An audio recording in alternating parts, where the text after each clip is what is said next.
वन्देऽहं श्रीगुरु श्रीयुतपदकमलं श्रीगुरुवैष्णवांश्च श्रीरूपं साग्रजातं सहगणा रघुनाथं नितां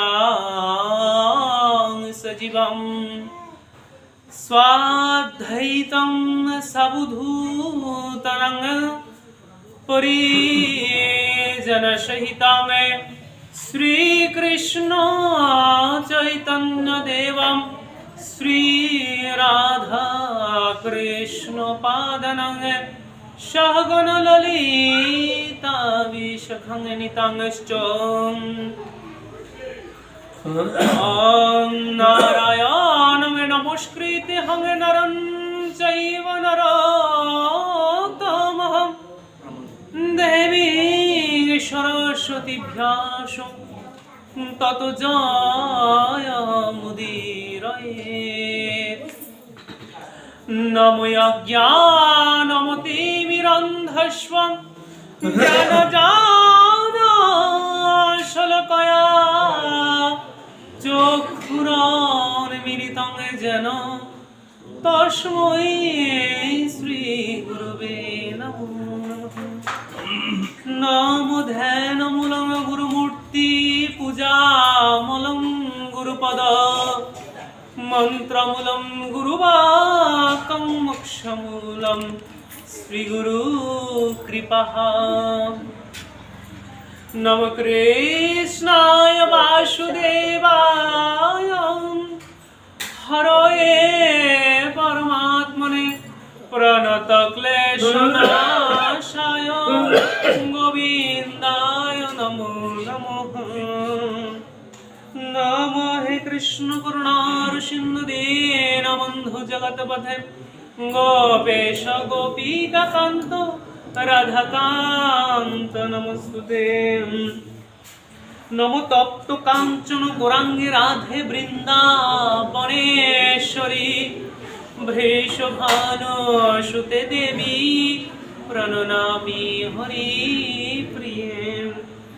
नमो पंचतत्त्वयात्मकं कृष्ण भक्त स्वरूपतकं भक्त अवतार भक्ताख्यं नमामि भक्तिशक्तिकम्।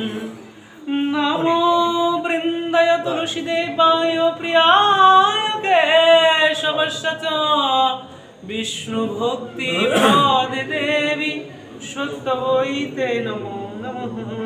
नमो नीलाचल निवासाय नित्याय परमात्मने प्राणतक्लेशनाशाय गोविन्दाय नमो नमः। नमो वाञ्छाकल्पतरुर्भश्च कृपा सिन्धुभ्यैव च पतितानां पावनेभ्यो वैष्णवेभ्यो नमो नमः। नमो गौरवचन्द्राय राधिकायस्ततलये कृष्णाय कृष्णभक्ताय श्रीतद्भक्ताय नमो नमः। नमो श्रीरूप श्री सनातन भट्ट रघुनाथ श्रीजीव गोपाल भट्ट दास रघुनाथ এই ছয় ব্রজবাসীর করি চরণ বন্ধন যাহা হইতে বিঘ্ন নাশ অভীষ্ট পূরণ।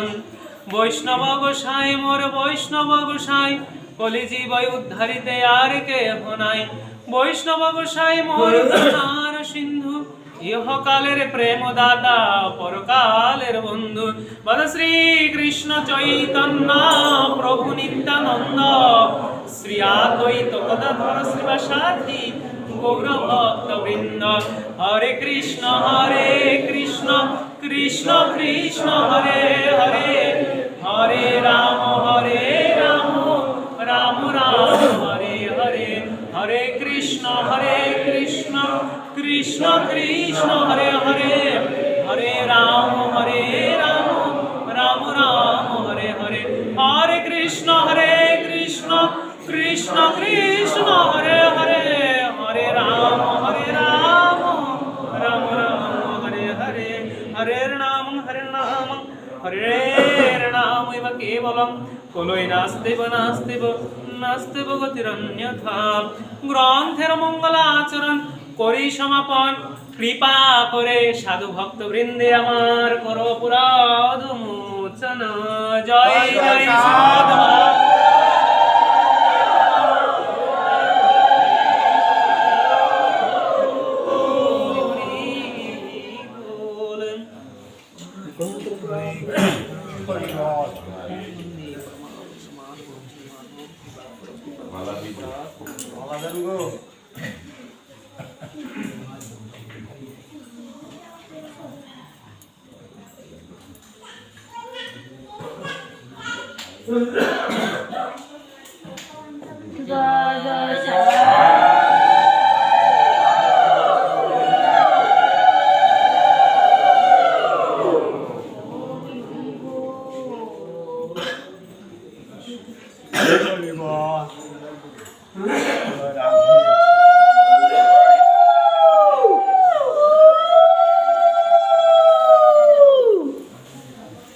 হরে কৃষ্ণ। শুধু ভক্ত সজ্জন, কৃষ্ণ কথা পিপাসু ভক্তগণ উপস্থিত, আমার সুধীজন, কার্তিকের আজ ১৬তম দিবসে শ্রীহরিকথা আস্বাদন, কৃষ্ণ কথা আস্বাদন করার প্রয়াস করছি। পূর্ব দিনগুলোতেও আপনারা হরিকথা কৃষ্ণ কথা আস্বাদন করেছেন। তারই ধারাবাহিকতায় কার্তিকের এই দিনগুলো তো আমরা প্রতিটা দিন ভাগবত শ্রবণ করার জন্য আসছি। তো আসলে শ্রীমদ্ ভাগবত ভক্তি, জ্ঞান, বৈরাগ্য, তত্ত্ব সমৃদ্ধ গ্রন্থই হচ্ছে শ্রীমদ্ ভাগবত, যা কলির জীবের মহা ঔষধি, অর্থাৎ কলির প্রাপগ্রস্ত অর্থাৎ আসন্ন জীবের, মৃত্যু আসন্ন জীবের একমাত্র পরিত্রাণ পাওয়ার জন্য মহর্ষি কৃষ্ণদ্বৈপায়ন বেদব্যাস গোস্বামী প্রণীত এবং শুকদেব গোস্বামীজির সুন্দর পরিবেশনায়, যিনি একাধারে শ্রদ্ধাযুক্ত মন নিয়ে, শ্রদ্ধা এবং ভক্তির আসন নিয়ে একনিষ্ঠ মনটাকে রেখে ভাগবতের প্রতিটি কণা কথাগুলোকে, অমৃতগুলোকে একমনে শ্রবণ করেছেন। শুকদেব গোস্বামী 7 দিন ব্যাপী শ্রীমদ্ ভাগবত শ্রবণ করিয়েছিলেন পরীক্ষিত মহারাজ। পরীক্ষিত মহারাজ যখন ভাগবত শ্রবণ করে, ভাগবত শ্রবণ শেষ হওয়ার পরে স্বর্গের দেবতাগণ আসছেন যে আমরাও চাই ভাগবতামৃত শ্রবণ করার জন্য, যে আমরা ভাগবতামৃতটাকে নেওয়ার জন্য আমরা আসছি, আমাদেরকে ভাগবতামৃতটা দান করুন। শুকদেব গোস্বামীজির কাছে বলছেন। শুকদেব গোস্বামীজি বলছেন যে ভাগবত শ্রবণ করতে হলে, ভাগবত যদি নিতে হয়, বলছেন স্বর্গের দেবতারা বলছেন যে আমরা আপনাকে কি দিব, আমাদের প্রাপ্ত বস্তু অমৃত সুধা আপনাদেরকে, আপনি শুকদেব গোস্বামীকে সেটা দান করব, আপনি তার বিপরীতে আমাদেরকে শ্রীমদ্ ভাগবত অমৃত দান করুন। এখন শুকদেব গোস্বামীজি বলছেন, না, আমি আপনাদেরকে ভাগবত প্রদান করতে পারবো না, কারণ আপনারা সে শ্রদ্ধাযুক্ত মন নিয়ে এখানে বসতে পারবেন না। শ্রদ্ধাযুক্ত মন নিয়ে যদি নাই বসতে পারেন, শ্রদ্ধাযুক্ত ভক্তিযুক্ত মন নিয়ে যদি, একনিষ্ঠ মন নিয়ে যদি বসতে না পারেন, তাহলে ভাগবত অমৃত নিতে পারবেন না। আপনাদের কাছে সে বস্তু নাই যেটা দ্বারা ভাগবত সংগ্রহ করা যায়। আপনাদের কাছে আছে কি? আপনাদের কাছে আছেন স্বর্গের প্রাপ্ত অমৃত সুধা, আর এখানে রয়েছে ভাগবত অমৃত। তো ভাগবত অমৃত যে আপনি শ্রবণ করবেন, নিবেন অমৃত সুধার বিপরীতে, যে কোনো জিনিস নিতে হলে আপনার সেটার কথা না বলি, আমরা সেটার সমমূল্যে জিনিস দিতে হবে। একটা জিনিস আপনাকে বাজার থেকে একটা জিনিসে বিনিময় করতে হলে ওটা সমমূল্যে হতে হবে। এটা যদি সমান মূল্য যদি না হয় তাহলে বিনিময় হবে না। যেমন আপনি কি রূপার দাম দিয়ে কি আপনি স্বর্ণ কিনতে পারবেন? স্বর্ণ একটা দামি এবং এমন একটা বস্তু, সেটার আলাদা একটা দাম আছে, ওই দাম দিয়ে আপনাকে স্বর্ণ কিনতে হবে। আপনি রূপার দাম দিয়ে আপনি স্বর্ণ কিনতে পারবেন না।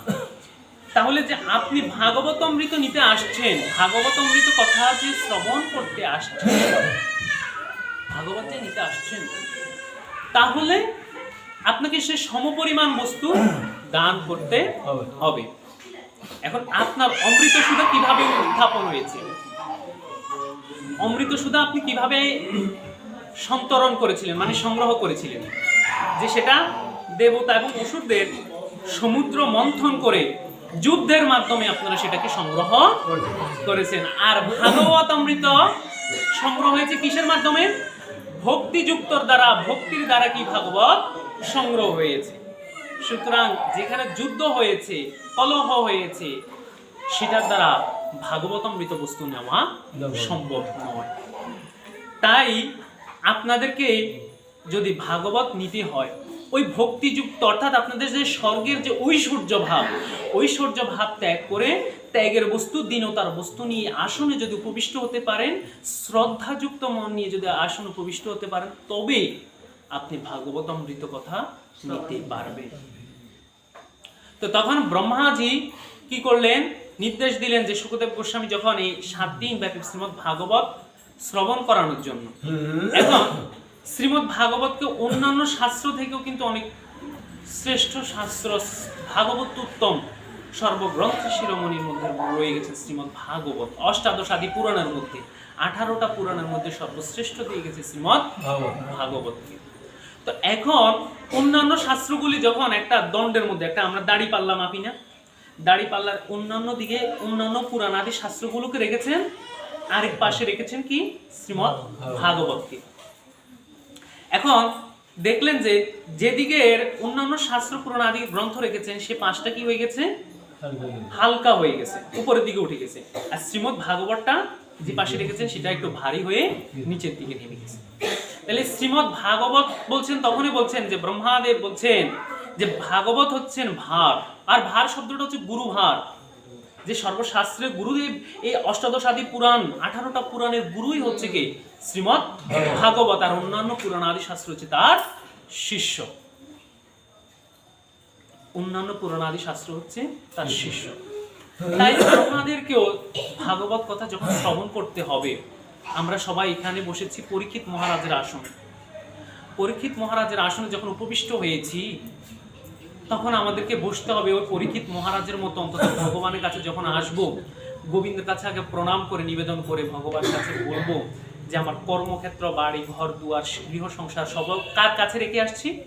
গোবিন্দের কাছে, গুরুদেবের কাছে রেখে আসছি, যে আপনার গৃহ ঘর দুয়ার আপনার উপর অর্পণ রেখে আমি কিঞ্চিত ভাগবত কথা, অমৃত কৃষ্ণ কথা শ্রবণ করার জন্য শ্রীমন্দিরে যাচ্ছি, এই বৃন্দাবনে যাচ্ছি ভাগবতের অমৃত কথা শ্রবণ করার জন্য। সবকিছু ওনার উপর অর্পণ করে দিয়ে আসলাম। আসার পরে যদি এই আসনে যদি আমি যদি ভাগবত অমৃত কথা যদি শ্রদ্ধাযুক্ত মনে যদি শ্রবণ না করতে পারি, মনোযোগ সহকারে যদি শ্রবণ না করতে পারি, তাহলে তো আমার আসা যাওয়াটাই বৃথা হলো। তো তখন আমরা যখন আসি, গোবিন্দকে প্রণাম করে আগে বলতে হবে, গোবিন্দ আমাকে এমন একটা মন দাও, এমন একটা শ্রদ্ধাযুক্ত ভাব দাও, যেখানে আমি ভাগবতে বসলে যেন শ্রদ্ধাযুক্ত মন নিয়ে, ভাব নিয়ে যেন ভাগবতের প্রতিটি অমৃত কণা যেন শ্রবণ করতে পারি, সে ভাবটা যেন শ্রবণ করতে পারি। কারণ আমি যদি আসলামের সার গেলামের সার যদি, তাহলে আমি যদি শ্রবণ যদি না করতে পারি, শ্রবণের দ্বারা যদি মঙ্গলে যদি না হয়, তাহলে তো আমার সার্থকতা হলো না। যেমন একটা টিউবওয়েল থেকে যদি জল নিতে হয়, তাহলে কলসটা টিউবওয়েলের মুখ বরাবর রাখতে হবে, অন্যদিকে রাখলে কিন্তু এটা কলসটা জল পরিপূর্ণ হবে না। তদ্রুপ আমাদের ভাগবত অমৃত কথা, কৃষ্ণ কথা শ্রবণ করতে হলেও আমাদের মনটাকেও ঠিক কৃষ্ণ কথার দিকে মন দিতে হবে। তাই গোবিন্দ অর্জুনকে যখন ভাগবত কথা শুনিয়েছেন, শেষে শ্রীমদ্ ভগবত গীতায় সুন্দর একটি কথা বলেছেন, হে অর্জুন, তুমি আমার সকল কথা মন দিয়ে শুনিয়াছো তো? তোমার মতিভ্রম, তোমার সকল ভ্রমিতা দূর হয়েছে তো? তাই বছর ঘুরে ঘুরে আমাদের কাছে কার্তিক মাস আসে, আর এই মাসটি আমাদের কাছে পরম পবিত্রতা নিয়ে আসে। ভক্তজনের কাছে, সুধীজনের কাছে ভাগবত কৃষ্ণ কথা শ্রবণ করানোর জন্য। তো শ্রবণ করবার জন্য ভক্তবৃন্দ আসা, যে ভাগবত কথা, কৃষ্ণ কথা এবং অনাথের আদি গোবিন্দের সাধন ভজন ক্রিয়াদি পূর্ণাঙ্গ রূপে করার জন্য এই যুগে আমাদের কাছে আসে। তাহলে আমরা সেটাকে সাদরে গ্রহণ করে নেওয়া, এই দামোদর মাসটাকেও, কার্তিক মাসটাকে আমাদেরকে পরম আনন্দের সহিত ভক্তিযুক্ত প্রাণ আমাদেরকে গ্রহণ করতে হবে। অন্যথায় আবার আগামীতে যে আবার আসবে সেটার কোনো নিশ্চয়তা নাই। যাই হোক, শ্রীমদ্ ভাগবত আমাদের সকল জ্ঞানের এই ভাগবত আমরা শ্রবণ করলে কি কি হবে সেটার জন্য শ্রী হরিভক্তি বিলাসের কিছু শাস্ত্র উদ্দীপ্ত রয়েছে। হরিভক্তি বিলাসের মধ্যে সে সকল বিস্তৃত বর্ণনা আছে, কিছু আমি শ্লোকগুলো সংগ্রহ করে নিয়ে আসছি। বলা হচ্ছে, না কার্তিক মাস ন কৃতেনম সমং যুগম ন বেদ সদিং শাস্ত্রেণ তীর্থয় গঙ্গায় সমম। বলছেন যে কার্তিক মাসের সমান, কার্তিক মাসের তুল্য সমান মাস নয়। যে কার্তিক মাস সেটা কার্তিক, আশ্বিন মাসটা আশ্বিনী। কার্তিক মাসের মতো কি দ্বিতীয় আরেকটা মাস আছে? না, সেটা একটা নামে আছে কার্তিক মাস। তো এই কার্তিক মাসের সমতুল্য মাস আর নাই। সারাটা জীবনভর আমাদের প্রতিটা দিন আমরা যতটুকু গুরুদেব আমাদেরকে সাধন ভজন ক্রিয়া আদি সাধুসঙ্গ ভাগবত শ্রবণ করার জন্য যে সকল নির্দেশ দিয়েছেন, আমরা অন্যান্য মাসগুলো পরিপূর্ণভাবে আমাদের কর্মব্যস্ততা জীবন তাগিদে আমরা পারছি না। যতটুকু গোবিন্দের জন্য গুরুদেবের জন্য করা দরকার ততটুকু আমরা করতে পারছি না। যাহা যাহা রয়েছে আমরা তা পরিপূর্ণ করতে পারতেছি না। তার জন্য অন্তত এই মাসটাকে অন্তত দিছি, যে তা না পারলেও 12 মাস না পারলে 11 মাস করো, না পারলে 10, না 9, 8, 7, 5, 4, 3, 2, অন্তত একটা মাস আমাদেরকে দিয়েছে। অন্তত একটি মাস 30টি দিন অন্তত আমার জন্য অন্তত একাভাবে ভাগবত কথা শ্রবণ করো। আমার যে বিবিধ প্রকার সেবা পূজার অর্চনাদির কর্ম আছে, আমার সাধন ভজন করার, আমার যে অষ্টকালীন যে সেবা আছে, আমি যে সেবা আছে অষ্টকালীন সেবা, সেই সেবাগুলো আমাকে প্রদান করো। তোমরা তো প্রাত্যহিকভাবে আমাকে দিতে পারো না। দেখা গেছে অন্যান্য দিনগুলিতে আমরা সকাল 8টার সেবা 10টা বাজেও দিই, 11টা বাজেও দিই। অন্তত একটা মাস আমরা যদি নিয়ম অনুসারে, সময় নিয়ম অনুযায়ী যদি আমরা একটা মাস যদি গোবিন্দকে সেবা দিই, অন্তত সময় টাইম টু টাইম যদি একটু সেবা পূজার কাজ করতে পারি, অন্তত গোবিন্দ বলবে যে অন্তত একটি মাস সে আমার জন্য অতিবাহিত করছে, কর্ম থেকে ত্যাগ তিতিক্ষা করে সে আমার জন্য কিছু করার চেষ্টা করছে। অন্তত আমি তার মুক্তির উপায় আমি তাকে দেখাবো। তখন বলছে যে কার্তিকের সমান মাস নাই, সত্য যুগের সমান যুগ নাই, ন কৃতেন সমং যুগম, অর্থাৎ সত্য যুগের মতো সমান যুগ নাই। যে যুগ মানুষ সাধন ভজন করলে বুঝতে পারতো যে আমার সাধন ভজন পরিপূর্ণ হয়েছে, সিদ্ধ আমার হয়েছে, আমার ভজন সাধন সিদ্ধ হয়েছে, ভজন সিদ্ধ হয়েছে, আমার আর প্রয়োজন নাই। অর্থাৎ আমি যতটুকু করেছি আমি এর দ্বারা গোবিন্দের বৈকুণ্ঠ ধাম গোলক ধাম আমি প্রাপ্ত করব, এরকম আত্মবিশ্বাস তাদের মনের ভিতরে আছে। যার কারণে যেভাবে গোবিন্দকে ডেকেছে, চেয়েছেন, গোবিন্দ তাহাদেরকে সাথে সাথে এই মুহূর্তের মধ্যে তাদের প্রাণ কি করতেন? সংবরণ করে দিতেন, তাদেরকে তার স্থান তাদেরকে দিয়ে দিতেন। এরপরে বলছে কি, ন বেদ সদৃশং শাস্ত্র, বেদাদি শাস্ত্রের মতো শাস্ত্র নাই। যে বেদ শাস্ত্র আমাদের আলোর বর্তিকা দেখায়, যেটা দিয়ে কিভাবে আমাদের জীবন আচরিত, জীবনকে কিভাবে মনুষ্য জীবনকে সুন্দরভাবে দেখাতে হবে, যেখানে একটা মানুষের সকল জীবন আয়ুষ্কাল কিভাবে জীবনে বাঁচবে, সকল কিছু নিয়ে বেদ সমান শাস্ত্র রয়েছে। এবং এই ভাগবতকেও আমাদের সুখদেব গোস্বামীজি সহ ব্রহ্মাজি সহ সবাই এই শ্রীমদ্ ভাগবতটাকে পঞ্চম বেদ হিসেবে বেদের সমান তুল্য দিয়ে গেছেন, যে কলিযুগে এও বেদ সমতুল্য হবে। এই বেদাদি শাস্ত্র যদি শ্রবণ করতে পারে তারও কিন্তু উদ্ধার আছে। তারপর বলছে ন তীর্থে অং গঙ্গায় তীর্থ, যে বলছে গঙ্গার সমান তীর্থ নাই। যেমন একটা আপনার গায়ের মধ্যে যদি কাদা কর্দম মুক্ত থাকে, মানে একটা কাদা যদি লাগা থাকে, কাদা মাটি যদি লেগে থাকে, আপনি সেই গঙ্গায় যদি অবগাহন করেন তখন কি আপনি সকল কাদাগুলো ঝরে যাবে। তবে শ্রদ্ধাযুক্ত, গোবিন্দ বলেছেন তুমি যাহা কিছু করো শ্রদ্ধাযুক্ত মন নিয়ে করো।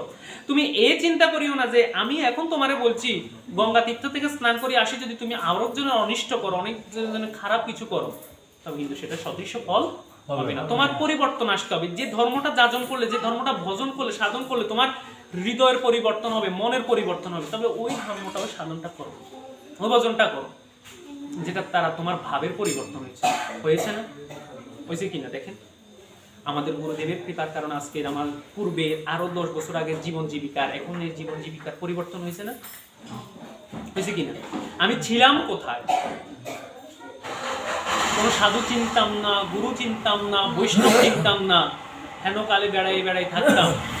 সাধু কি জিনিস, গুরু কি জিনিস, বৈষ্ণব কি জিনিস, ভাগবত কি জিনিস, কখনো আমরা এগুলো চিনতামই না। আরে ভাগবত সঙ্গ কি এটাও বুঝতাম না, কিভাবে প্রণাম করতে হয় সেটাও জানতাম না। কিন্তু যেদিন আমার গুরুদেব কৃপা করেছেন, আর গুরুদেবের কৃপার কারণে যখন গুরুদেবের কাছে কাছে সন্নিকটে বসেছি, গুরুদেবের নিকটে এসেছি, এবং আমি যখন ভাগবতীয় আসরে গিয়েছি, ভক্তজনের সঙ্গ করেছি, সাধু বৈষ্ণবের সঙ্গ যখন করেছি, তখন আমার ভাবের পরিবর্তন হয়েছে। এক একটা দিন এক একটা ভাবের পরিবর্তনের কারণে আজকে আমি এই নববৃন্দাবনে, আজকে আমার গুরুদেবের কৃপার কারণে আজকে এই সাধু ভক্ত সজ্জনে আসরে প্রতিষ্ঠিত হতে পেরেছি। তাই জন্য গুরুদেব আজকে কৃপা করাতে তো আজকে আপনি এই আসনে উপবিষ্ট হতে পারছেন। গুরুদেব যদি কৃপা না করতে তাহলে তো এই আসনে আমরা উপস্থিত হতে পারতাম না, আর আমাদের মনের ভাবেরও পরিবর্তন হইতো না। তো তার জন্য বলছেন কি, এই কারণে আমাদেরকে যাহা কিছু করতে হবে চিন্তা করতে হবে, যেটা ধারা আমাকে, আমি আগে যদি 10টা যদি হেন কাজ করে থাকি, আমি আগামী দিন যদি 9টা করি, তাহলে বলতে হবে যে আমার একটা কাজ কমছে, তার মানে আমার হৃদয়ের পরিবর্তন হয়েছে। আমার মনেরও পরিবর্তন এইভাবে আস্তে আস্তে করতে হবে। যেমন আগে আমি সন্ধ্যা করতাম না, গীতা পড়তাম না। আমি যদি আগে যদি সন্ধ্যা যদি করতাম, মাসের মধ্যে যদি করতাম একবেলা, এখন যদি করি আমি দেখা গেছে মাসের মধ্যে একদিন করছি, আর এখন যদি আমি 5 দিন করে, তার মধ্যে করতে হবে যে আমার হৃদয়ের কিছু পরিবর্তন হয়েছে। তাই তার জন্য অন্তত আমাদেরকেও বলছে যে যারা অন্তত আমরা প্রতিটা দিন এই সন্ধানদি করতে পারি না, অন্তত সারা বছর যারা করি না, অন্তত তারা অন্তত কার্তিক মাসটা করি না। যারা সারা বছর গীতা পড়ি না, তারা এই কার্তিক মাসটা নিজের সন্তানকে গীতা পড়ায়, নিজেও পড়ি। যারা ভাগবত রয়েছে, একটু ভাগবতটাই কার্তিক মাসে শ্রবণ করে। ভাগবতের শ্রবণের অনেক ফল আছে, এই কার্তিক মাসে শ্রবণ পাঠের অনেক ফল আছে। তার জন্য তখন আবার বলছেন, যথা নদীনাং বিপ্রন্দ শৈলনাং চৈব নারদং উদদিনাং চ বিপশ্বে ক্ষয় নৈব পদ্মত্বে পুণ্যং কার্তিক মাসু তু যৎ কিঞ্চিতং ক্রিয়তে মুনে ন তস্তি ক্ষয় ব্রহ্মণ প্রাপস্যমেব চঃ।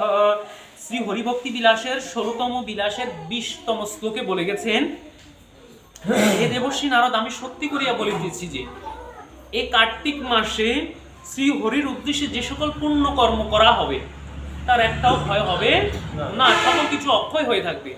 আর এই কার্তিক মাসেও যদি কেউ যদি নিয়ম না পালন করে, হেন ব্যবস্থায় যদি চলাচল করে, হেন আচরণ করে, তবে তার পাপের ফলটা কখনো ক্ষয় হবে না, অক্ষয় হয়ে থাকবে। তার জন্য এই কারণে সাবধানতা করছেন, মানে আপনি ভালো করলেও ভালো আপনাকে করতে হবে, কারণ আপনি মন্দ কাজ করলে এটার ফলও আপনার অক্ষয় হয়ে থাকবে, আর পূর্ণ কাজ করলে সেটার ফলও অক্ষয় থাকবে। সুতরাং আপনাকে একজন নির্দিষ্ট গতিপথে চলতে হবে, এমন গতি, মানে আমাকে এমন জায়গায় যেতে হবে, এমন স্থানে যেতে হবে যার দ্বারা অন্তত এই মাসটাকে যেন আমি একটু যেন সংযমতা, এটা আমার কথা নয়, হরিভক্তি বিলাসে শ্রী গোস্বামী পাদগণ লিখে গেছেন আমাদের জন্য, যে আমাদেরকে এই মাসটা অন্তত সুন্দরভাবে আমরা যে যে কাজটা করি, আমরা যেন এই মাসটাতে যেন অসৎকর্ম আদি না করি, এমন ভাবে যেন চলি যেন আমি যেন এই মাসটায় যেন অন্তত অন্য মাসে যাহা করতাম এই মাসে যেন তাহা না করি, অন্তত আমার হৃদয়ের মনের যেন একটু পরিবর্তন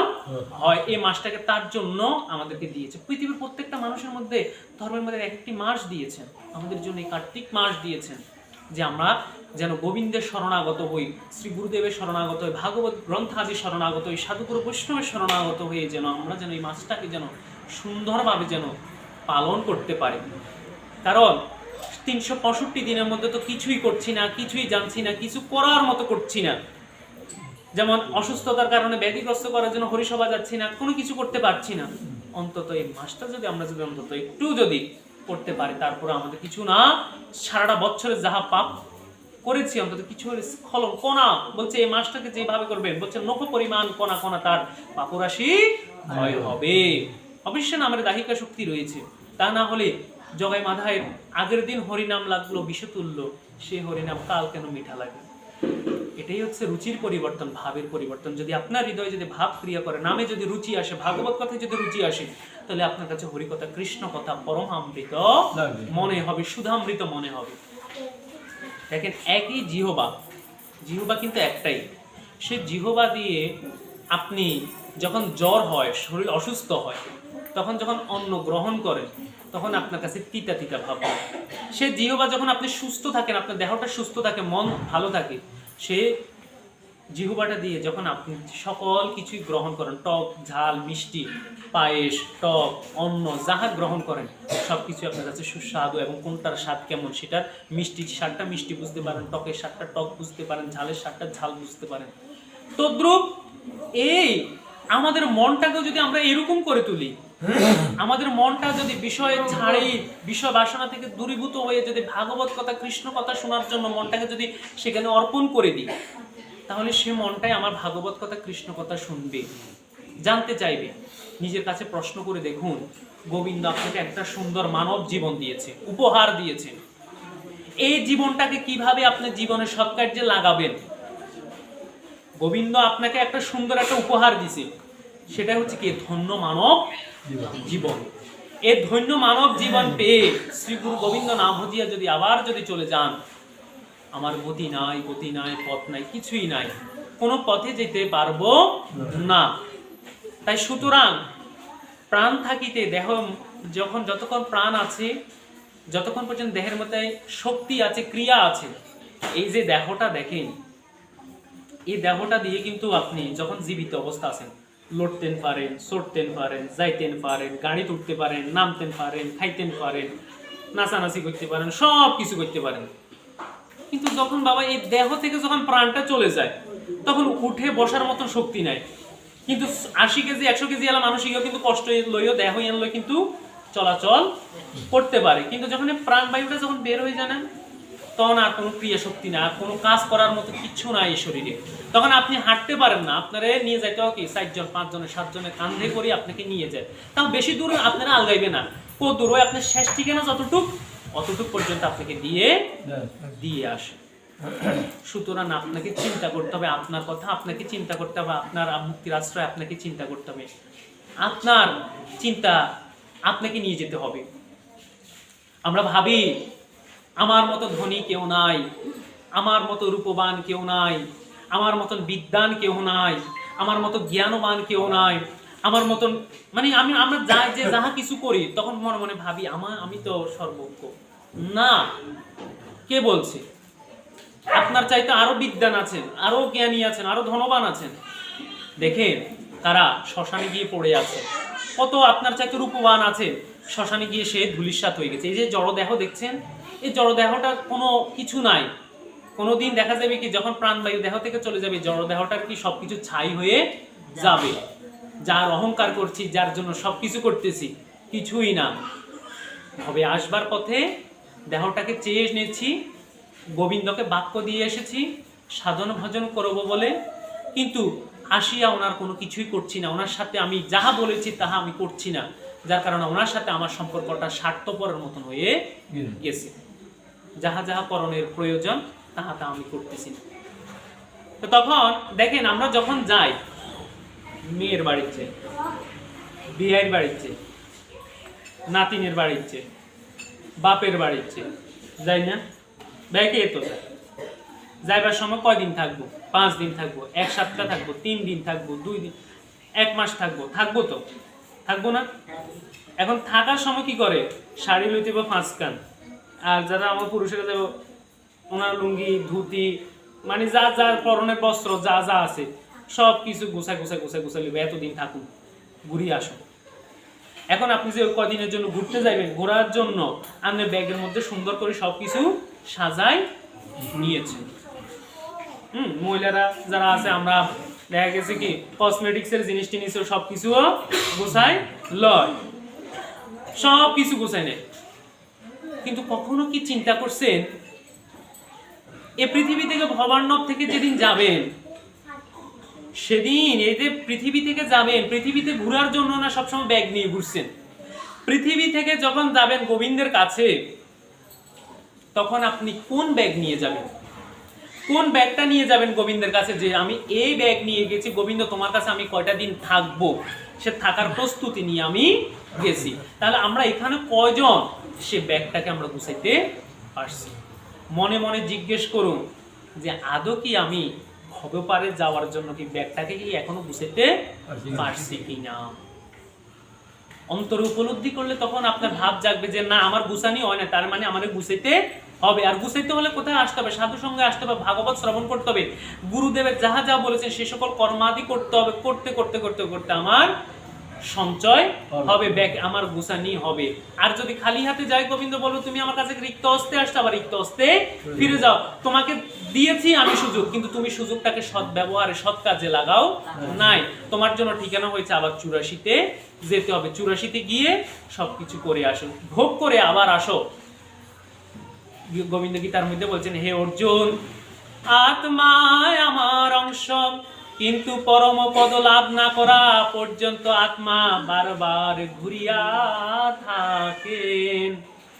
অর্জুনকে বলে গেছেন, হে অর্জুন, এই আত্মা আমার অংশ, কিন্তু পরম পদ পর্যন্ত ক্রিয়া শক্তিটা আমি তাকে দিই, কিন্তু তার জীবাত্মার মধ্যে তার যে স্থূল দেহটা, সূক্ষ্ম দেহটার মধ্যে তার সকল কিছু থাকে, যেটার মধ্যে সে যাহা যাহা কিছু করবে সবকিছু সেখানে স্থায়ী হবে। সেটাই হচ্ছে কর্মফলের ব্যাগ হবে, কর্মফলের থলে হবে, যেটার দ্বারা আমাদের কর্মের সুফলাফল আমরা প্রাপ্ত করতে পারবো।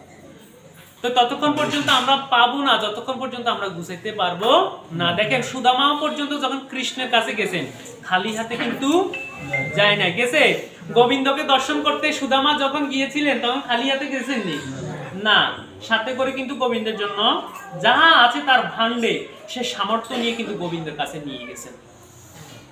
আমরা যে যাচ্ছি গোবিন্দের কাছে যাব, গোবিন্দের কাছে কি নিয়ে যাব যে গোবিন্দ আমি তোমাকে দিতে পারবো এমন কিছু, সেটা এই ভবান্নব থেকে কি আমরা সেটাকে উপার্জন করে নিতে পারছি না? তাহলে আমাকে চিন্তা করতে হবে আমি ভবপারে যে যাব, যাওয়ার জন্য আমাকে ব্যাগ আমাকে কি করতে হবে? আস্তে আস্তে গুছাইতে হবে। তো সুতরাং আমরা শুধু ওই আমাদের আহারের কথা, ঘুমের কথা, নিদ্রার কথা চিন্তা করলে হবে না। আমাকে কিছু ধর্মকর্মাদি করার জন্য গোবিন্দ পৃথিবীতে পাঠাইছে, এটা বারবার শাস্ত্রে বলে গেছে, বারবার বলে গেছে, কিন্তু আমরা বুঝতে পারছি না। দেখেন আমরা ঈশ্বরকে ভয় করি না। যদি ভয় করতাম তাহলে আমরা কর্মাদি করতাম, ওনার চিন্তা করতাম। কিন্তু মুহূর্তের সামান্য সংখ্যক ভয় করি বলে তখন বেশি বেশি করে ডাকি। যখন বিপদাগ্রস্ত হই, যখন আমার কিছু করার নাই থাকে, তখন গোবিন্দের কাছে বলি, গোবিন্দ গুরুদেব এবার যদি রক্ষা যদি আপনি না করেন তাহলে আর কোনো রক্ষা নাই, শেষ। জল যখন আসছিল, প্রাকৃতিক দুর্যোগ দেখা দিয়েছে, এমন কিছু যখন প্রাণবায়ুটা ডাক্তারের পর্যন্ত দিতে পারতেছে না, তখন গোবিন্দ গুরুদেবরে ডাকতেছেন, এই মুহূর্তে যদি এখন আপনার কাছে আপনি যদি কৃপা করে রাখি যান তাহলে থাকবো, আর নাইলে শেষ। তাহলে আপনাকেও সময় থাকতে চিনতে হবে। সময় থাকতে যদি আপনি চিনেন, তার জন্য আপনার জন্য সময় থাকতে উনিও দয়াটাও কিন্তু তাড়াতাড়ি হবে। আর যদিও না চিনেন, উনিও আমাদের ঘুরাইবো, ঘুরাইতে ঘুরাইতে ঘুরাইতে ঘুরাইতে বুঝাইবো যে আপনি আমার কাছে সময় মতন আসেন না, এখন কিছুটা সময় আপনি আমার কাছে কাঁদতে থাকেন, আরো কাঁদতে থাকেন। ওই যে সময় কাদার সময় ছিল ওই সময় কাঁদতে পারেন না, তাই এখন কাদাটা ওই পরিপূর্ণ হলে আমি তারপরে কৃপাটা করব। এই কারণে অন্তত আমাদেরকে সময় থাকতে অন্তত আমাদেরকে করতে হবে করণীয় কর্ম। আমরা যদি না করি, আমরা আমাদের করণীয় কর্ম আমাদেরকে সময় উপযোগী চলতে হবে। আমরা সবসময় আমাদের দেহের মধ্যে আছে, আমাদের দেহের অনেক কিছু রয়েছে, তার মধ্যে আমাদের দেহের মধ্যে প্রধানত আমরা 2টি আত্মার কথা জানলো, কিন্তু আমাদের দেহের মধ্যে 5টি আত্মাই রয়েছে। কথাটি কিন্তু খুব মনোযোগ সহকারে শুনবেন। আপনার দেহের খবর আপনাকে জানতে হবে, আপনার দেহ সম্বন্ধে, আপনি যে দেহটাকে নিয়ে চলাফেরা করেন এই দেহটা সম্বন্ধে আপনাকে জানতে হবে। আপনার দেহের মধ্যে আছে 5টা আত্মা, জীবাত্মা, ভূতাত্মা, পরমাত্মা, আত্মারাম, আত্মারামেশ্বর। তাহলে এই পাঁচটা আত্মা আছে, নিশ্চয়ই পাঁচটা আত্মার আহারও আছে। যদি আহার না থাকে তাহলে পাঁচটা আত্মা টিকে থাকবে না, আর টিকে যদি না থাকে তাহলে কিন্তু আপনার এখানে লয়, এখানে আর শেষ, আর আপনার চলাফেরা করার মতো কোনো শক্তি নাই। কিন্তু আমার দ্বিতীয় আত্মার কথাই আমরা সবসময় চিন্তা করছি, সবসময় তাদের কথাই চিন্তা করি, তাদেরকে নিয়ে চলাফেরা করি, তাদেরকে নিয়ে সবসময় জেগে থাকি। কিন্তু বাকি যে আরো তিনজন আছেন এদের কথা আমরা সবসময় ভুলে যাই। তাহলে আমাকে জানতে হবে এদের আহারটা কি। তাহলে ভূতাত্মার আহার কি? ভারী ভোজন বা বহু ভোজন। জীবাত্মার আহার হচ্ছে জল আহার। এখন ভূতাত্মার দেখা যায় কি, আমরা যখন চোখের তৃষ্ণা, মনের তৃষ্ণা, দেখবেন চোখের ক্ষুধা, মনের ক্ষুধা আমাদের থেকে যায়। আপনি খাইছেন, খাওয়া পেটেও আপনার ক্ষুধা রয়েছে, মনে পায়ে শাকটু খাইলে লাগতো, ভালো লাগছে, আর একটু খাইতে। এই যে বহু ভোজন, পরিমিত ভোজনের চাইতে যখন আরো বেশি ভোজন করার ইচ্ছা জাগে তখন হচ্ছে বহু ভোজন বলে। এরপর আসছে কি জীবাত্মার আহার। সেটা কি? জীবাত্মার আহার হচ্ছে জল আহার। জল যদি আহার না করেন জীবাত্মার টিকে থাকবে না। এই কথাগুলো কিন্তু মনোযোগ সহকারে যে কোনো জায়গায় হঠাৎ করে জিজ্ঞেস করে ফেলতে পারে। ভূতাত্মার আহার বহু ভোজন, তারপরে জীবাত্মার আহার হচ্ছে জল আহার। পরমাত্মার আহার কি? বায়ু বক্ষণ। এখন আমি কোন বায়ু বক্ষণ করছি? এক বায়ু তো আমাকে গুরুদেব চালিকা শক্তি করে দিয়েছেন, 21,600 বার চলতেছে, হ্যাঁ।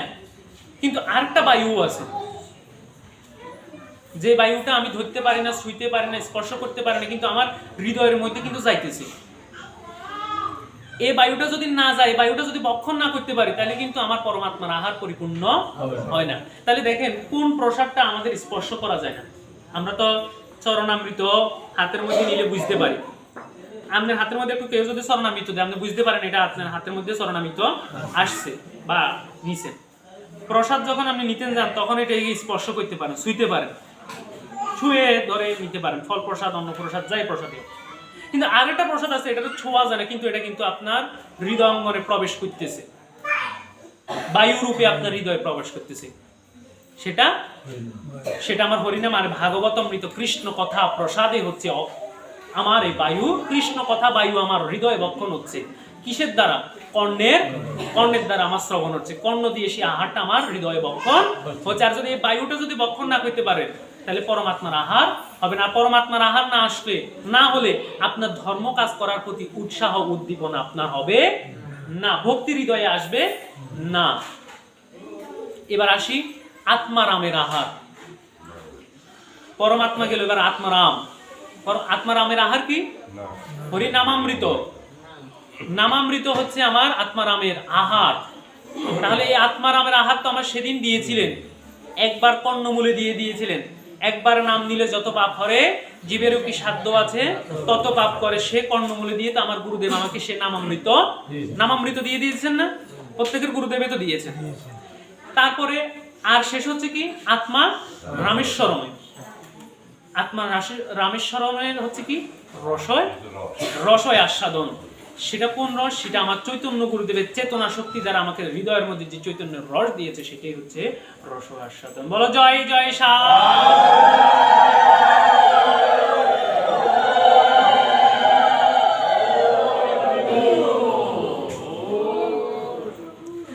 দান দত্তং হুতহং যপ্ত তপশ্চৈব তথা কৃতং তদক্ষয়ং ফলং প্রুক্তং কার্তিকে চ দ্বিজোত্তমং যৎকিঞ্চিত কার্তিকে দত্তং বিষ্ণু মোদিষ্যমানবে তদক্ষয়ং লভতে বৈ অন্নদানং বিশ্বস্যতে।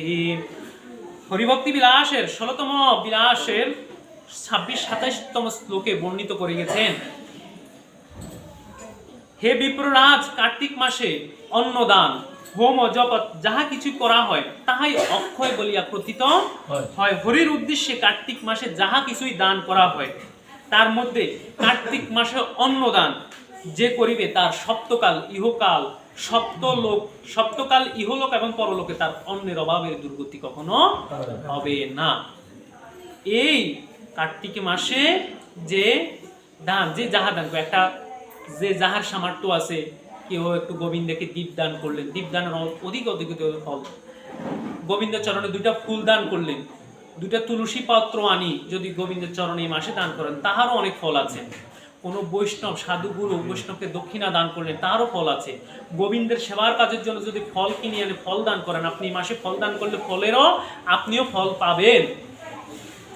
আর বলছে কি, আর যদি কেউ যদি কোনো ভক্তের যদি সৌভাগ্য হয় যে এই মাসে যদি অন্ন দান করতে পারে, হ্যাঁ, যদি যার সামর্থ্য আছে সে দান করলো, আর যদি কারো সামর্থ্য যদি না থাকে, সে সাধ্য অনুযায়ী অন্তত কোনো ভক্ত যখন দান করছেন বা কোনো ভক্তের সেবা বা বৈষ্ণব সেবার যদি মহান উদ্যোগ যদি করে, সেখানেও যদি তিনি যদি অংশীদার, সেখানেও যদি কিছু দান করে, যার সামর্থ্য নাই, সেও কিন্তু সে ফল পাওয়ার অবশ্যই যোগ্য রয়েছে। জপঠেত শ্রবণম প্রয়ত নিত্যং শ্লোক ভাগবত মুনে অষ্টাদশ পুরাণান কার্তিক ফলমাপন্নয়শ্রয়ে। বলছেন, হে ঋষিবর, সযত্ন সহিত এই কার্তিক মাসে প্রতিদিন যদি যে কেউ যদি শ্রী ভগবানের প্রিয় শ্রীমদ্ ভাগবত প্রত্যহ শ্রবণ করিলে অষ্টাদশ 18টা পুরাণ পাঠের 18টা পুরাণ পাঠের সমান ফল লাভ হয়। এবং তিনি যদি এই পৃথিবীতে মৃত্যুকালে তাহার কোনো কষ্ট হয় না, এবং অন্তিমেতে যদি শ্রদ্ধাযুক্ত মনে যদি হৃদয়ের মধ্যে সঞ্চার করতে পারেন, তবে তিনি অন্তিমে শ্রী গোবিন্দের পরম পদ লাভ করতে পারেন।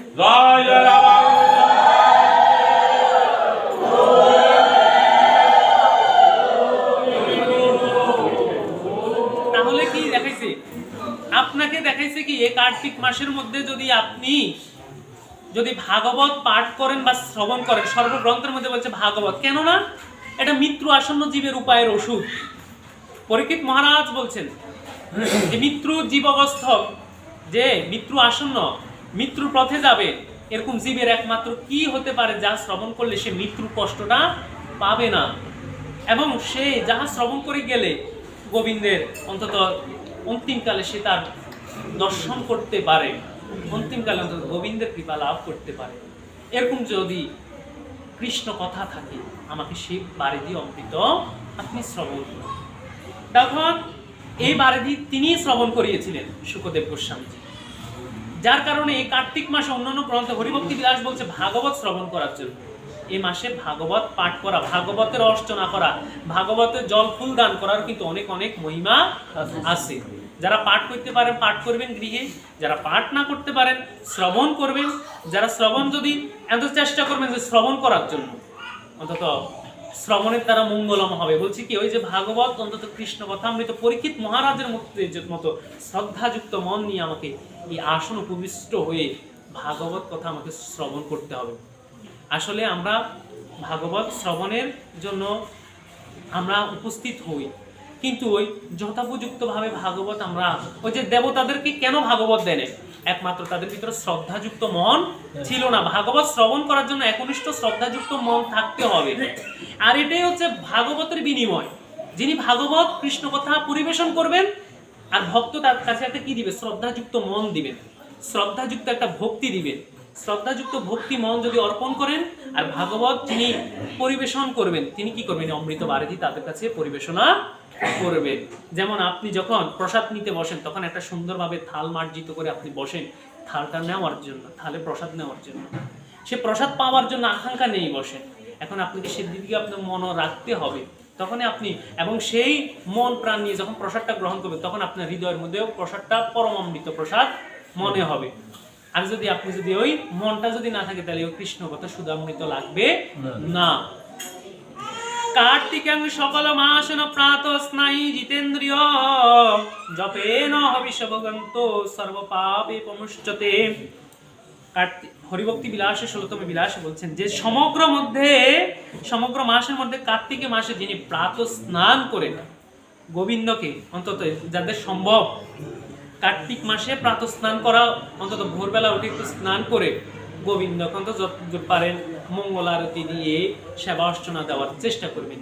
যাহাদের অসমর্থ, আবার হরিভক্তি বিলাস বলছেন যে অসমর্থ ব্যক্তির পক্ষে অন্তত হরি স্নান করে বিধেয়, অর্থাৎ আপনি রাত্রের পরিধেয় বস্ত্র যদি থাকে, যাদের অসুস্থ হবে, মানে অসুস্থ হয়ে গেছেন ব্যাধিগ্রস্ত হয়ে গেছেন, তখন আপনি কি করবেন?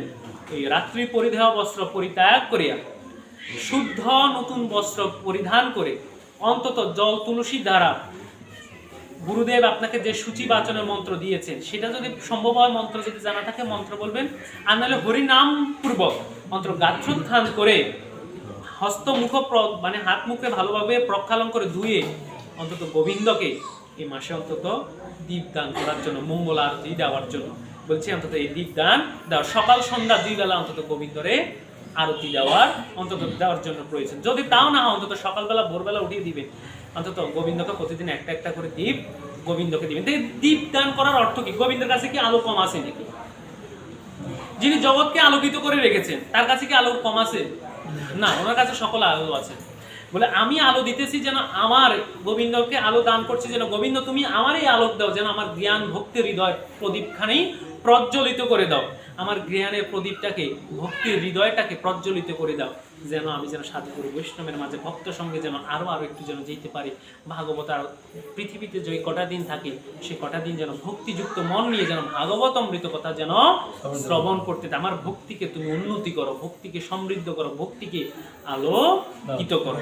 এই কারণে আলো নিজের ভক্তিটাকে আলোকিত করার জন্য গোবিন্দের কাছে একটা দীপদান বলছে। এ মাসে অন্তত তুলসী তলে তুলসীর সেবা করা, তুলসী তলে একটু জল দান করা, তুলসীকে প্রণাম করা, তুলসীকে পরিক্রমা করা, তুলসী তলে দীপদান করা, হরি মন্দির গোবিন্দ মন্দির প্রদক্ষিণ করা, অনন্তর ফল রয়েছেন।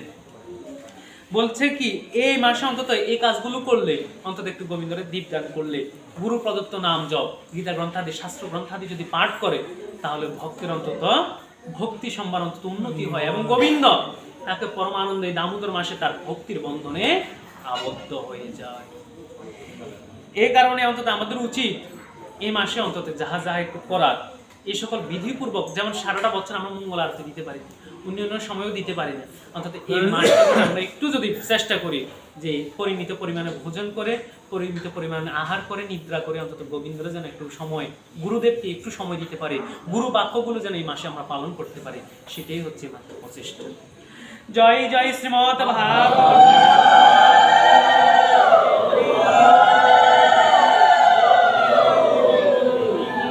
এবার আসছে ভাগবতের অষ্টম স্কন্ধে বলছেন গৃহস্থ ধর্মের কথা, যে আমরা গৃহে যারা থাকি তারা হচ্ছে গৃহস্থ। আমাদের জীবনে রয়েছে গৃহস্থ, বানপ্রস্থ, সন্ন্যাস, তারপর ব্রহ্মচর্য, ব্রহ্মচর্য, গৃহস্থ, বানপ্রস্থ, তারপর হচ্ছে সন্ন্যাস, 4টি আশ্রম কথা আছে।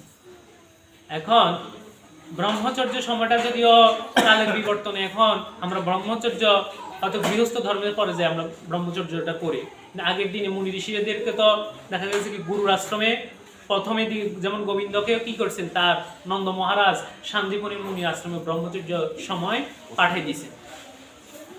কিন্তু এখন আমরা গৃহ আশ্রমে থাকি, গৃহস্থ হয়ে থাকি। তো আবার মহাপ্রভু বলছে যে গৃহস্থ ভক্তি আমার পরম ভক্ত। কি কারণে? গৃহে থাকিয়ে তুমি যদি করো নাম সংকীর্তন, তবেও পাইতে পারো ব্রজের ব্রজেন্দ্র নন্দন, তাহাকে পাইতে পারো। অন্তত গৃহে থাকিও কিন্তু তুমি আমার নাম গুণাগুণ, আমার বৈষ্ণবের সেবা, নামের রুচি, জীবে দয়া, বৈষ্ণব সেবা করতে পারো, ভক্তবৃন্দের সেবা করো, আমার বিধিমূলক কর্ম আদি যদি করতে পারো, তবে অনন্ত কৃপা আমার কাছে পাবে। কৃষ্ণ ভগবান যার উপর কৃপা বর্ষণ করেন, তার গৃহে শত সঙ্গ হয়েও থাকেন। গৃহস্থ আশ্রম ভক্তির বাধক নয়, বরং ইহাই ভক্তির সাধন। শাস্ত্রে সন্ন্যাসীগণের অনেক মহিমা বর্ণনা করা রয়েছে। ও সাধু সন্ন্যাসীও এই মায়ারূপ সংসারে উত্তীর্ণ হয়েছেন। বলছেন কি এই সাধু সন্ন্যাসীর জন্মটাও কিন্তু কোথায় হয়েছে? এই গৃহ সংসারে কিন্তু কার জন্ম হয়েছে? এই সাধু সন্ন্যাসীদের জন্মটাও কিন্তু কার? গৃহ সংসারে হয়েছে। তাই গৃহস্থ ধর্মকে কখনো আমরা কি করতে পারবো না, হেন চোখে দেখতে পারবো না। বলছে এই গৃহে তাকিয়ে তুমি কিন্তু সাধন ভজন কর্ম আদি সকল কিছুই করতে পারবে, এবং এটাই তোমার কাছে পরম শ্রেষ্ঠ দিয়ে গেছেন। সাধু সন্ন্যাসী মহাত্মা ব্রহ্ম চিন্তন করে ব্রহ্ম স্বরূপতা লাভ করেন। কিন্তু শুদ্ধ গৃহস্থ আশ্রমের মধ্যে এমনও শক্তি রয়েছে, সে যেখানে পরমাত্মা ভগবানকে পুত্র রূপে আবির্ভূত হয়। বলছেন কি যে এই গৃহ সংসারে থাকি তুমি পরমাত্মা নামে পুত্রটাকে এখানে পাইতে পারো, যে এই গৃহে থাকিয়াও তুমি উদ্ধার হইতে পারো, এই গৃহে থাকিয়ে তুমি আবার বদ্ধ হয়ে যেতে পারো। সেটা হচ্ছে একমাত্র তোমার মনের কাছে। মনের যদি উদ্দীপন যদি পরিবর্তন না হয় তবে কিন্তু তোমার সম্ভব নয়। জীব ও ঈশ্বর দুই একই সাথে অবস্থান করেন, কিন্তু এই দুই রূপের মধ্যে একটি প্রধান আবরণ হলো কামরূপী। প্রধান আবরণের জন্য জীব ও ঈশ্বরের মিলন হচ্ছে না। সংযমিত জীবনের মধ্যে দিয়ে কামকে বিনাশ করার জন্য বিবাহ করার জন্য প্রয়োজন রয়েছে। আমাদের ঋষিগণ স্ত্রীকে ধর্মপত্নী সহধর্মিণী বলে বর্ণনা করেছেন। ভাগবত বলছেন যে আমরা বিবাহ কার্যাদি করি কিসের জন্য? যে স্ত্রীকে, মুনি ঋষিদের স্ত্রীকে বলছে ধর্মপত্নী সহধর্মিণী, যিনি আমাকে ধর্ম কাজের জন্য কি করবেন? সহযোগিতা করবেন, যিনি আমাকে ধর্ম কাজে সহায়ক করবেন, যিনি আমাকে সাধন ভজনের পথে নিয়ে যাবেন, তিনি হচ্ছেন আমার সহধর্মিণী। কৃষ্ণ যিনি দেহের মধ্যে দেহি অর্থাৎ আত্মাকে দেখেন, তিনি কশ্যপ ঋষি তুল্য ব্যক্তি। যে আমার এই দেহটাকে দেখলে হবে না, বাহ্যিক জগতের এই দেহটাকে দেখলে হবে না, আমার অন্তরস্থলে দেহটাকে দেখতে হবে, আমাকে চিনতে হবে, আমাকে জানতে হবে যে আমার সময় বেশি দিন নাই। বলছে হে অর্জুন, যা হয়েছে তা ভালো হয়েছে, যাই হবে তা ভালোই হবে। তুমি কি নিয়ে এসেছিলে যা তুমি হারিয়েছো? তুমি না যা নিয়েছিলে এখান থেকে নিয়েছিলে, ও যা দিয়েছো এখানে দিয়েছো। তোমার আজ যা ছিল কাল তা অন্য কারো ছিল, পরশু তা অন্য কারো হবে।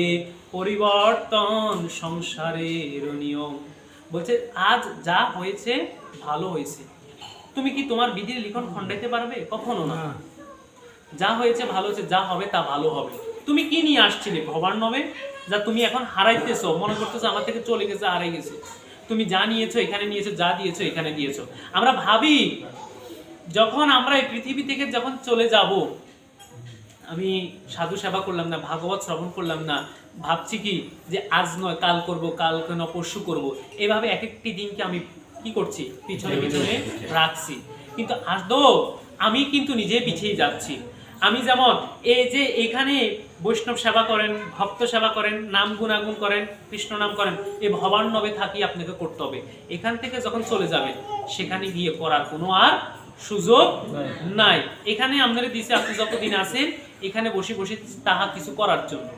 এখানে যদি আপনি ওই বৃথা মায়া সংসারে যদি সারাটা দিন যদি করব করব ভাবিয়া যদি নাহি করেন, তাহলে আর সুযোগ হবে না।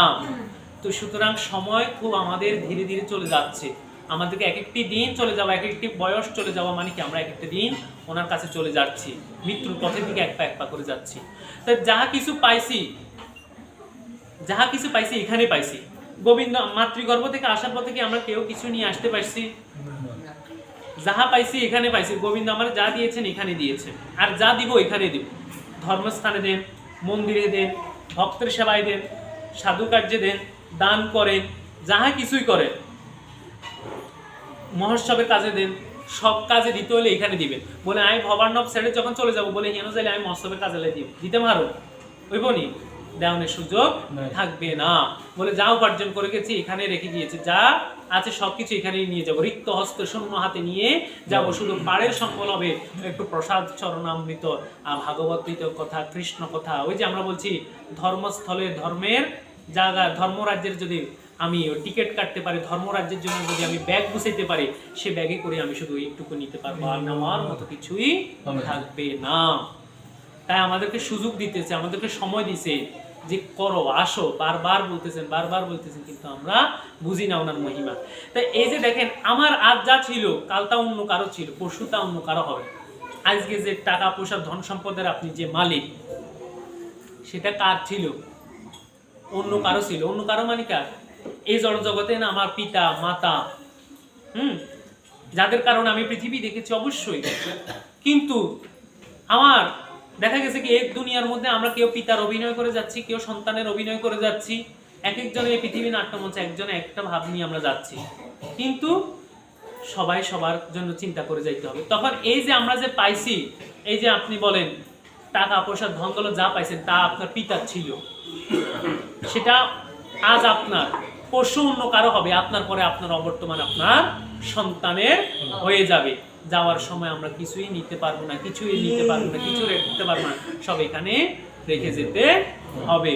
সুতরাং মিছে মায়ায় যখন করছি, বারবার বলে যখন বিষয় বাসনার দ্বারা মনকে প্রবৃত্ত করে ফেলছি, তারপরও আমরা ত্যাগের ভাবে আমরা আসতে পারতেছি না। ও গয় আকৃষ্ণ, ভগবান কাউকে অধিকে দান দেন, আবার কাউকে কম দিয়েছেন, কিন্তু সবাইকে একটি মাত্র মন দিয়েছেন। ভগবান এই মন দিয়েছেন কেন গো? কোনো মন্দ চিন্তা করার জন্য মন দেননি। মনে মনে কামের সুখের কথা চিন্তা করে জীব নিজকে বিষয়ে আবদ্ধ করে। কত সুন্দর একটা মন দিছে আপনার। তিন অহংকারের মধ্যে সাত্ত্বিক অহংকার থেকে আমাদের সৃষ্টি হচ্ছে কি? মন। মনের সৃষ্টিটা হচ্ছে সেখান থেকে। সাত্ত্বিক অহংকার থেকে আমাদের ভাগবত বলছেন যে মনের সৃষ্টিটা সেখান থেকে। কিন্তু আমরা মনটাকে, আমি যদি আমার মন যদি বই রাগী হইতো, সদাই কৃষ্ণ নামটি লইতো গো, আমার মনটা যদি সে বিষবাসনা প্রবৃত্ত দূরে হইতো, তাহলে আমি ওই দিকে যেতে পারতাম। কিন্তু আজ আমি মনকে সে নিবিষ্ট করতে পারতেছি না, দিতে পারতেছি না। কি কারণ? আমি ওই যে আমার করণীয় কর্ম আমি করছি না, ভাগবত অমৃত কথা কৃষ্ণ কথা শ্রবণ করছি না, শ্রবণ করার প্রয়াস করছি না, যার কারণে আমার মনটাও বিষয় ছাড়ছে না। যতই বিষয় বলছে কি, বিষয়ের প্রতি যতই যাব ততই বিষয়ের লালসা আমাকে প্রবৃত্ত করবে, সেটা কম হবে না। এ কারণে একটু একটু করে ভাগবত সেবায় ভক্তির সঙ্গে আসতে হবে। আস্তে আস্তে আমাদের মনের বিপুর পরিবর্তন হবে। কৃষ্ণ কেউ স্বামী শঙ্করাজি মহারাজকে জিজ্ঞেস করেছেন, এই সংসারে শত্রুকে মিত্রকে। স্বামী শঙ্কর আচার্যকে জিজ্ঞেস করছেন এক ভক্তে যে এই যে মায়াময় সংসারে, আমাদের সংসারের মধ্যে আমার শত্রু আর কে, আর মিত্র বা কে? তখন তিনি বলছেন যে মনে হচ্ছে আমাদের শত্রু আর মনে হচ্ছে আমাদের মিত্র। তার কারণ একটা কথা আছে, মন করতি পাপহম মন করতি পুণ্যম। অর্থাৎ মনে যদি করে পাপ, মন থেকে পাপ সৃষ্টি হয়, আর মন যদি করে সেখান থেকে পুণ্য সৃষ্টি হয়। এখন আপনি সেটাকে কোন দিকে দিবেন, কোন পথে দিবেন, সেটা হচ্ছে আপনার কাছে। ওকে, যে মন মন্দ বা অশুভ চিন্তা করে, সেই অশুদ্ধ অপবিত্র মনশত্রু। আমাকে যদি মনের মধ্যে এই চিন্তা আসে, কখনো অশুদ্ধ চিন্তা আসে, অপবিত্র চিন্তা আসে, কোনোই আসে, ভগবানের কাছে গোবিন্দ আমার মনটাকে শুদ্ধ করে দেয়। বারবার বলে, আমি যদি মনটার মধ্যে আসে, আমি 10 বার হরিনাম করুন, যে আমার মনের মধ্যে যেন এই চিন্তাটা যেন না আসে। অনেক সময় অনেক মনের মধ্যে অনেক এমন অনুতাপ সৃষ্টি হয়, তখন আমরা বুঝতে পারি না কেন আমার মনের মধ্যে খারাপ চিন্তাটা আসলো, দুষ্কর্মটা আসলো, দুশ্চিন্তাটা আমার হৃদয়ে আসলো। তখন গোবিন্দ নামটা, গুরু নামটা বা হরি নামটা অন্তত 10 বার অন্তত জপ করে, অন্তত গোবিন্দের কাছে অন্তত, গোবিন্দ আমাকে অন্তত মন থেকে এই সকল চিন্তা সরাই দাও। তখন চিন্তা করতে হবে যে না, আমি বারবার এই চিন্তা করবো না, আমি গোবিন্দের চিন্তা করবো, গুরুদেবের চিন্তা করবো, ভাগবত কৃষ্ণ কথা চিন্তা করবো, যার দ্বারা অন্তত আমার মনের পরিবর্তন হবে। কৃষ্ণ জগৎকে ভুলে ভগবত স্মরণে তন্ময় হওয়ার জন্য ব্রত পালন করেন।